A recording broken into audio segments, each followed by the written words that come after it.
Hi, Misha here, and as promised, I have some new aircraft videos. Sorry, we haven't really had many lately, but a lot of orders from both Corgi and Hobbymaster kind of got delayed till the very end of the year, and the timing was just bad, so unfortunately they all kind of clumped in here right around the holidays. But since we're back with some planes, I thought let's talk about a new tooling from Hobbymaster and a Russian airplane to boot. Seems kind of fitting for me in this channel. Their 1/72 scale diecast Sukhoi SU-30SM. Russia considers this, or Sukhoi considers this, a Generation 4 aircraft. It's for air-to-air and air interdiction, but it's also classed as a multi-role fighter, so it does actually have some quite respectable air-to-surface capabilities, both ground and sea. And of course, this has gone through many iterations and changes. And just to make things more confusing, there are two basic different groups of SU-30 made by different companies in Russia for different customers. So with that, yeah, let's kind of talk about the history and talk about this new model from Hobbymaster. While this is a new model, new tooling, Hobbymaster has pretty much done all the other SUs. The SU-27 in several variants, the SU-33, that's a relatively new one, released a couple of years ago, the SU-34, which is really an interesting plane, the SU-35, and even the SU-57. And they tend to do a very good job with these. They're almost all metal, the wing, the body. Sometimes the tail is plastic. He is here. It just kind of depends. But our horizontals are metal. And usually the nose is metal up until you get to the cone. Depends on the exact one. And these all have canopy open or closed, gear up or down, and removable ordnance. And some have other features too. It just kind of depends what you need. And what I really like about these two, they come with the stand with the wide base and the metal stem versus the plastic. And they don't sit in a cradle. They actually have a slot that they snap into. And this model here is a Russian Air Force SU-30SM, as seen in 2015. Really the first year it was operational, although it would not reach full, complete certification until the beginning of 2018. But the roots of this aircraft date back to the Soviet Union, much like its brethren, the SU-33 and SU-34. So let's talk about it, and then we'll come back to the model itself. This is very much a Sukhoi, based on the whole SU-27. That aircraft I've covered in many past videos, and we can do it again eventually. But it took a long time to come into service, but when it finally did, they had a very good plane on their hands. The Russian Air Defense, the PVO, separate from the Russian Air Force, needed a long-range interceptor interdictor. It needed to have good endurance, good range, and the ability to engage multiple targets at distance, basically to shoot down bombers that might be penetrating Russian airspace. And as you can imagine, with Russia's size, yeah, that's where the range and everything comes in. And we've talked about several variants of different aircraft made for the PVO throughout this, including even variants of the MiG-21, MiG-29 in previous Sukhois. They typically have the PU designation, attached to the end. And in 1986, they began looking into making a version of the SU-27 for them.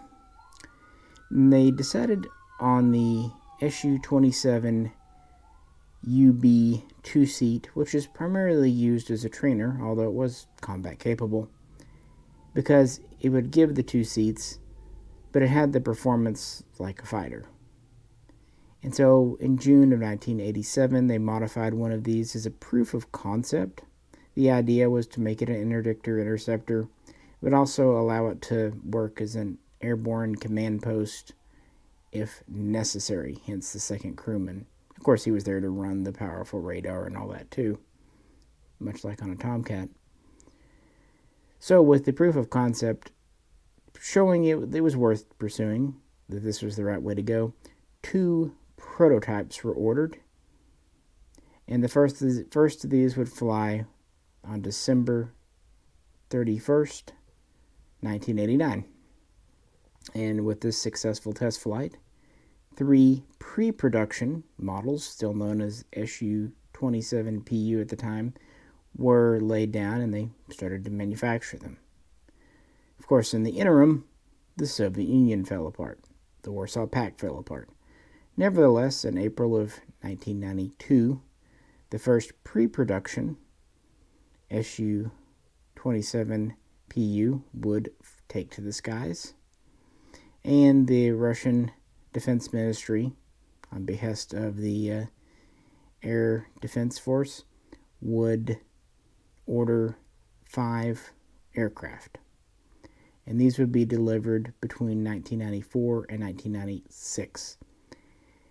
This was a time of very low rate production and companies just trying to keep going. And part of this was just to give Sukhoi the business, frankly. And they were really changing their marketing around this time.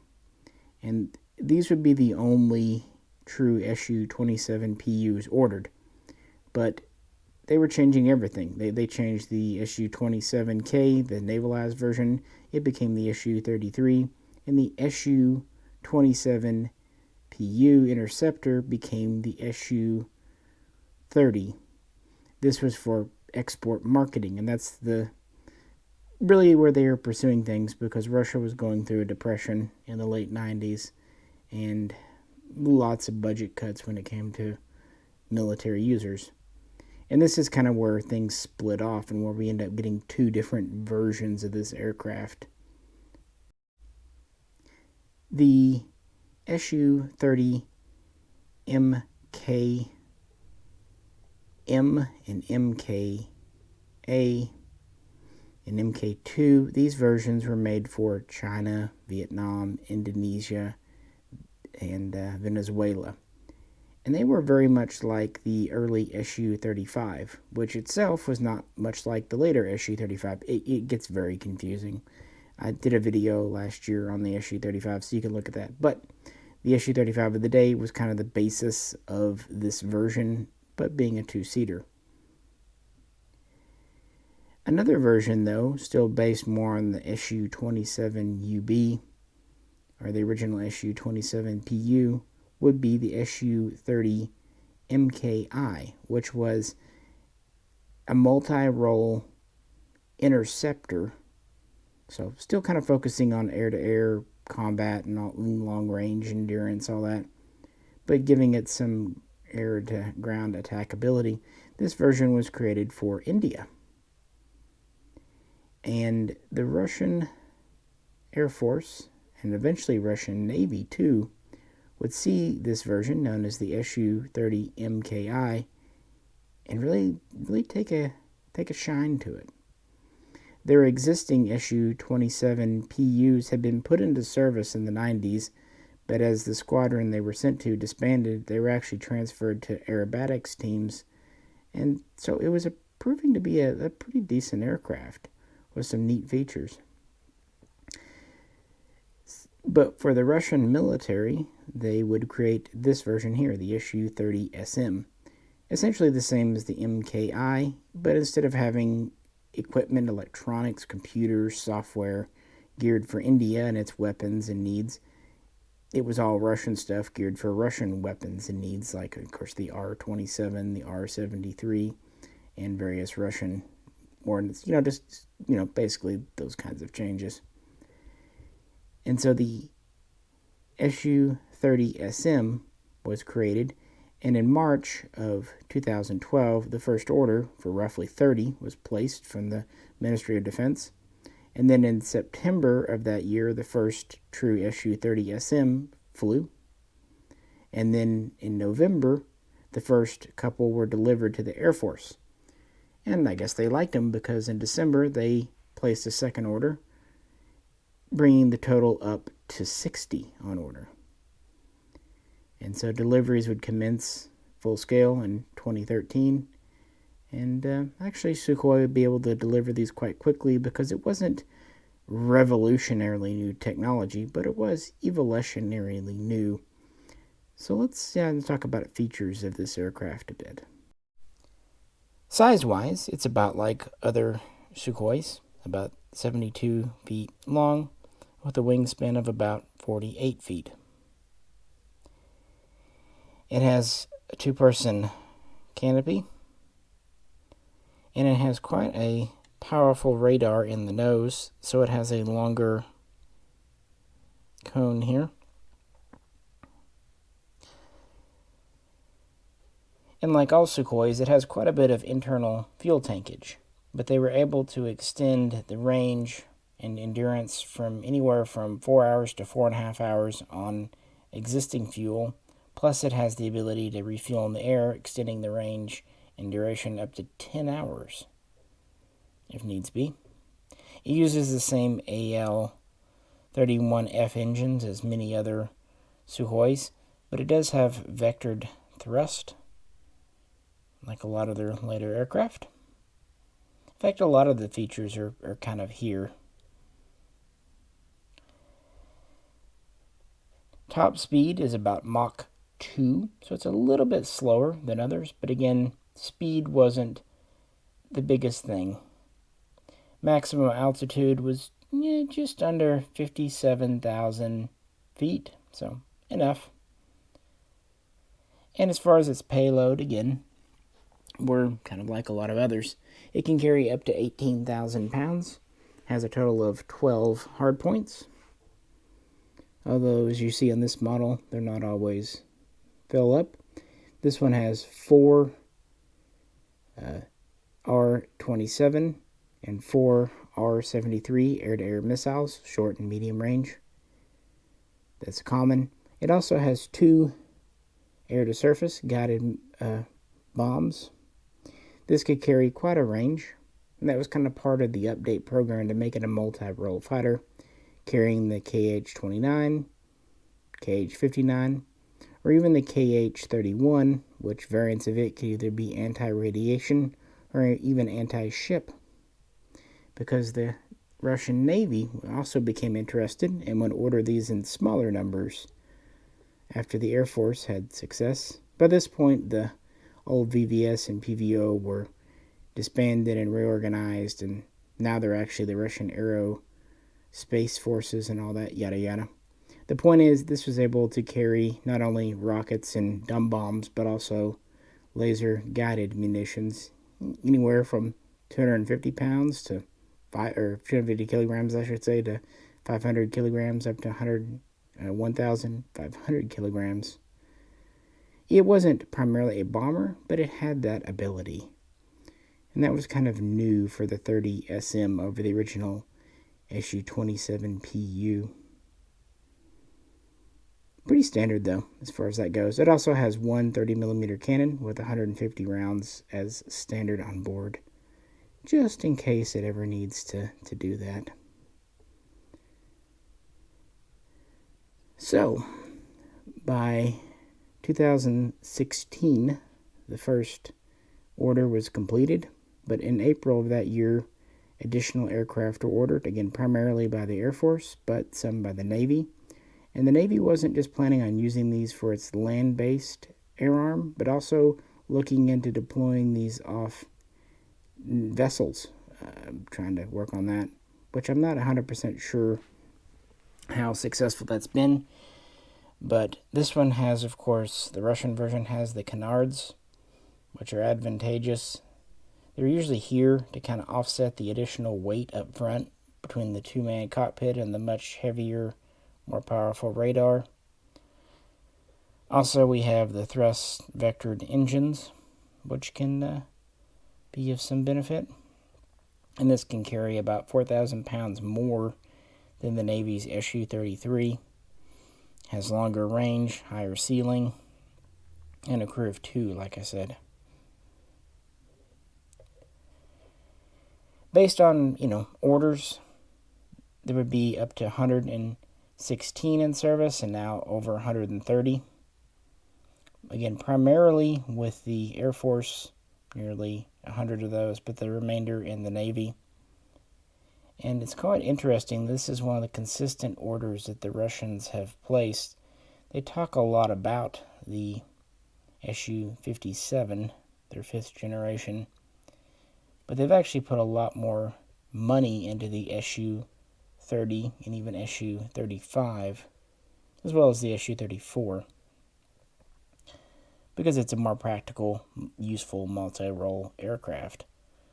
And it's not huge steps ahead, so the cost is reasonable. It's manageable. So, what about service? Well, in 2015, new SU-30s were able to let older MiG-29s and SU-27s and even some SU-24s begin to be retired. That was within Russia. And the first major deployment overseas came in September when 4 were sent to Syria. Later, by December, the number was up to at least 16. Originally, they were used to escort bombers and then to use laser designators to illuminate targets. But then they started fitting them with air-to-surface munitions, and they started committing to bombing missions themselves. As you see on this one here, this one's carrying 2. And taking advantage of that multi-role ability. And they would continue to fly them for several years in that theater. There would be a loss in 2018 when one SU-30 would crash right after takeoff, killing both the crew. Yet the Russian government said that the safety record was quite very good. It was a bit of egg on their face because these had been approved for full, complete, 100% ready to go. All the bugs worked out just that January. But, yeah, there you go. And they're very much in service today, alongside the other Sukhois. Still some MiGs kicking about, but by this point, Sukhoi's kind of taken over in Russia. Also, Belarus has started to purchase and deploy the SU-30 as well. And of course, India and China and others have their own variants. In total, Sukhoi has produced over 600, including all the variants out there. So, pretty good product for them. And just a good multi-role aircraft. Pretty neat. As far as, this model, it definitely seems like Hobbymaster has continued to up their game. All the doors for the landing gear popped right in. All the ordnance pegged in easily, but quite securely. And unlike some of their earlier versions, it was actually quite easy to get both the R-27 missiles in that tunnel. Because in the past, what would happen, they would get kind of in the way, or the stand would get in the way of them here. But the way they've done these now, you can actually have them both on and have them on the stand with not a lot of trouble. There's additional hard points closer into the fuselage, like where my finger's at. There's the holes, but they're filled in with plugs on the model. That's just because of the design they're going for here for the 2015 Syrian mission.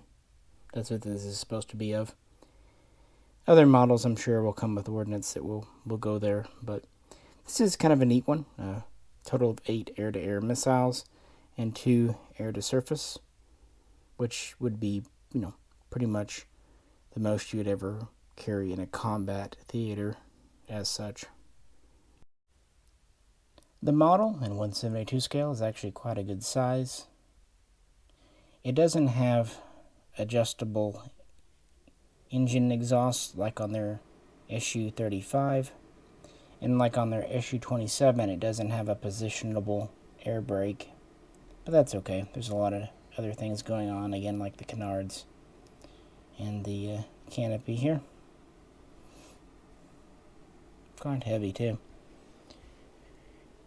This is the current version in service. However, back in 2017, Russia announced at an air show that they would be doing the SU-30SM1 update. It would be using some components from the SU-35, including the newer versions of the engines, newer radar with a longer detection range, and be fitted to carry newer, smarter weapons. This would be renamed to the SU-30SM2 around 2019-2020, or as the Russian press likes to call it, the Super Sukhoi. Of course, in NATO, this is known as the Flanker. This version is the Flanker C. Other versions are known as the Flanker G or Flanker H, just kind of depending on the variant.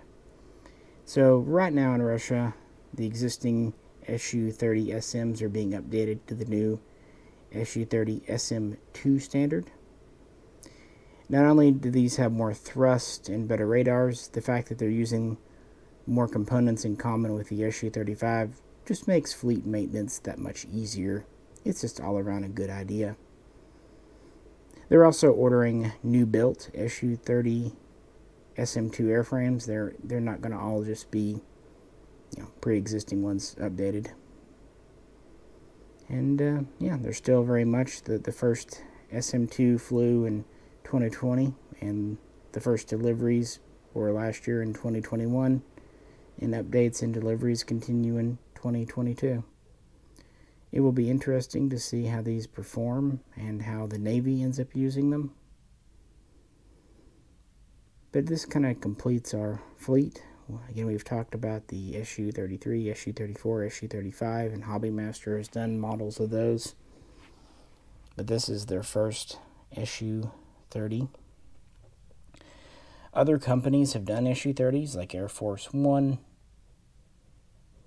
or, Gemini, and, I can't think, JC, that's the one I'm thinking of. But they seem to be based more on the Chinese variant. The SU-30 MKA, MK2, MKM. This is a little bit different, and you can tell with the verticals. And not all SU-30 types have the canards, but this one does. So it's nice to have the Russian version. And of all of them, I think everyone would pretty much agree that Hobbymaster does pretty much the best job. So yeah, there you go. I'm sure one day I'll bring all the Sukhois out. We'll have a big family reunion. But for this video, I just wanted to focus on this guy, since it is brand new. Although they have announced 3 or 4 others in the SU-30 line from Hobbymaster already. So we'll see how those turn out. So what do you think? Do you like the lines of this?